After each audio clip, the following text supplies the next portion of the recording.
Galera, tudo bem? Hoje a gente voltou para discutir mais um conceito de um grande clássico da sociologia. E hoje a gente vai falar um pouquinho sobre Emilian Durkheim, o seu conceito de solidariedade, né? Este que é conhecido como o cara da sociologia funcionalista, já que ele acreditava de uma forma geral que a sociedade produzia de forma funcional, agia através das suas instituições sociais. Ela formava coercitivamente o indivíduo, ela dava através das instituições sociais padrões morais de certo e errado, de ser e agir para os sujeitos dentro da sociedade. Então o Durkheim é um cara que dá uma atenção ou um papel menos ativo para os indivíduos, já que ele acreditava muito que nós éramos formados por esse coletivo dentro desta funcionalidade que as instituições e que a sociedade tinha de uma forma geral, né? O grande objetivo sociológico do Durkheim era o fato social. E aí, se você tiver interesse em saber um pouquinho mais sobre o fato social, olha na descrição aqui embaixo que tem um vídeo falando sobre o fato social. Porque o nosso papo hoje é sobre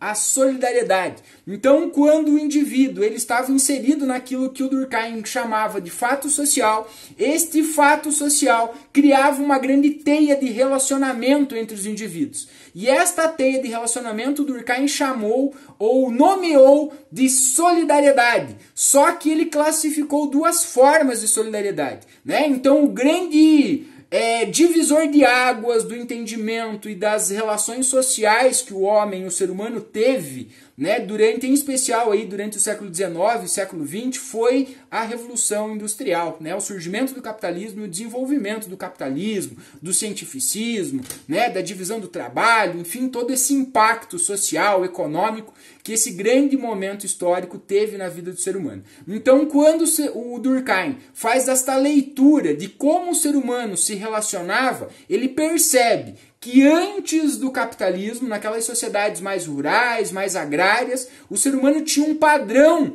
de relacionamento, de solidariedade. Esta solidariedade, o Durkheim chamou de solidariedade mecânica, porque essa solidariedade ela estava muito mais pautada em valores religiosos, em valores morais. O ser humano tinha muito mais ligações um com os outros e, de uma forma geral, essa solidariedade produzia uma coesão, uma união muito maior entre os indivíduos. O Durkheim percebe que ao ir passando pela industrialização, passando por essas grandes transformações políticas, econômicas principalmente, da racionalização do mundo do trabalho, da economia, as sociedades foram produzindo uma outra forma de se relacionar, uma relação, uma solidariedade muito mais pautada em um racionalismo, né? Pautada por valores racionais ligados ao mundo do trabalho, ligado ao mundo industrial, enfim, deste novo padrão de relação entre os indivíduos, né? Então, antes do capitalismo era a solidariedade mecânica que o sujeito fazia porque acreditava, porque estava dentro dos seus valores, estava dentro das suas crenças, e a partir do momento em que a sociedade vai se industrializando, ele vai pautando e vai construindo uma relação mais orgânica, ele vai construindo de acordo com as suas necessidades, de acordo com necessidades racionais, né? Então esta mudança é importante frisar que não é uma mudança que acontece no estalar de dedos, é uma mudança que vai acontecendo de acordo com como a sociedade vai se racionalizando e vai interiorizando esta racionalização desse novo padrão de sociedade, mais racional, né, mais pautado nesta lógica justamente desse novo mundo industrial, urbano, né, da vida das pessoas, em que você faz aquilo porque é mais conveniente que você faça, não porque você faz aquilo porque você acreditava que aquele era o melhor, que era o correto, enfim, ou estava ligado aos seus valores a partir disso. Então o Durkheim vê essas duas formas de solidariedade. Primeiro, a mecânica lá das sociedades mais agrárias, né, sociedades pré-capitalistas, e durante, né, o pós-capitalismo, sociedades mais racionais, né, sociedades industriais urbanas que se relacionam a partir desses conceitos, né, racionais a partir disso. Mas o Durkheim levanta uma grande preocupação. Esta sociedade racional, né, essa solidariedade, né, quando ela vai transitando do mecânica né, para a orgânica, poderia ocorrer a dissolução e o enfraquecimento desta relação entre os indivíduos, e aquela coesão que na mecânica era muito forte entre os indivíduos, ela vai enfraquecendo e vai perdendo esses laços, podendo provocar a anomia, podendo fazer com que os sujeitos dentro dessas relações colocassem em xeque justamente as suas formas de relação, né?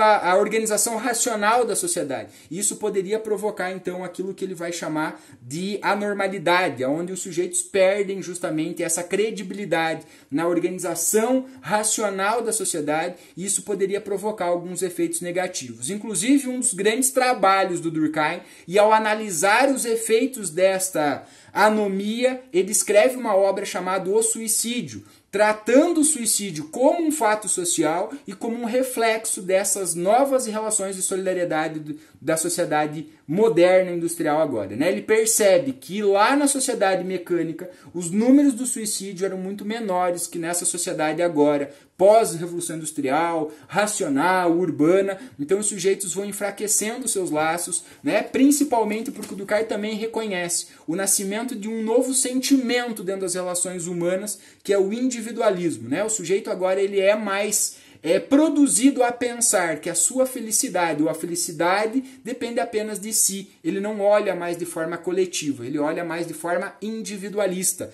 e isso poderia provocar a anomia. O Durkheim também apresenta uma forma de resolver essa questão, né? Em especial pela própria divisão do trabalho. Mas essa divisão do trabalho não poderia ficar relegada apenas às fábricas, ao mundo do trabalho, à economia. Essa divisão do trabalho deveria alcançar toda a sociedade. Por quê? Porque ao dividir, ao compartilhar a sociedade com outras pessoas, você criaria justamente laços com essas outras pessoas. E aí, através dessas instituições, através dessa divisão do trabalho, não só no mundo econômico, mas em todas as áreas da vida humana, da sociedade, você poderia fortalecer novamente a coesão, a união, a solidariedade entre os indivíduos, e você poderia reconstruir ou fortalecer essa solidariedade entre os sujeitos, né? E aí você poderia, de forma geral, entre aspas, consertar a sociedade, né? E é justamente este o conceito, ou de uma forma bem simples, esta é uma visão que o Durkheim tem da sociologia, né? Esta capacidade da sociologia, ou a função da sociologia, identificar, olhar, compreender a sociedade e, de uma forma geral, poder agir sobre essa sociedade e a consertando, né? Ou tentando resolver os seus problemas, enfim, as suas questões nesse sentido. Tá? Então eu espero que você tenha gostado desse vídeo, deixa seu like, segue o canal e aguarda que vai vir mais discussões sociológicas e históricas por aí.